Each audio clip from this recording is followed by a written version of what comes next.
يا صباح الخير حبايبي متابعيني، عاملين ايه؟ يا رب تكونوا بخير. النهارده هنعمل معاكم سمك جميل جدا.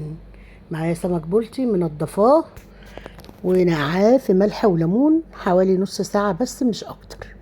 تمام، هنعمله بالطريقة اللي انا هقولها لكم دلوقتي دي وهتعجبكم جدا.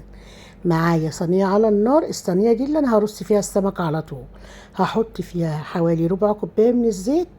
هنزل فيها 3 بصلات متقطعين شرايح او جوانح، هدبلهم. وبعد كده هنزل ب3 فلفلات عليهم ادبلهم برضو، و3 طماطمات متقطعين مكعبات. طبعا الفلفل حامي وبارد حسب الرغبة.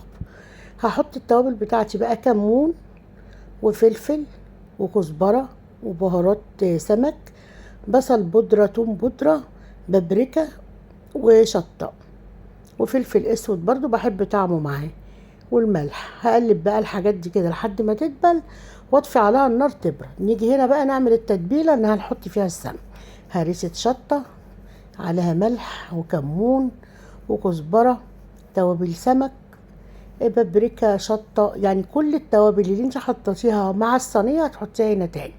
زياده عليهم ايه؟ هنحط شويه من الخل وعصره ليمونه كده محترمه تكون كبيره او ليمونتين صغيرين. طبعا اظبط الملح بتاعي بيها وابدا اتبل السمك بعد ما شققه كده عشان التتبيله تخش في السمك وما يبقاش عادب معايا. هتبل السمك كله وهرصه في الصينيه اللي انا عامله فيها الخضار. طبعا ممكن تحطي الخضار مستوي، بس ده بيديكي طعم حلو جدا وبيخلي البصل ريحته الني تروح منه وتبقى طعمها حلو جدا. شرايح ليمونتين بقى وقطعتهم، ورصيت السمك زي ما انتوا شفتوه على نار عاليه جدا، واكون مسخنه الفرن قبلها. واحط بقى شويه من الزيت كده على الوش، شويه من البقدونس. مفيش بقدونس مش مشكله. حطيتهم على الشبكه قريبه خالص من الصاجه من تحت على نار عاليه، طلع بالطعم الجميل والشكل الرائع ده.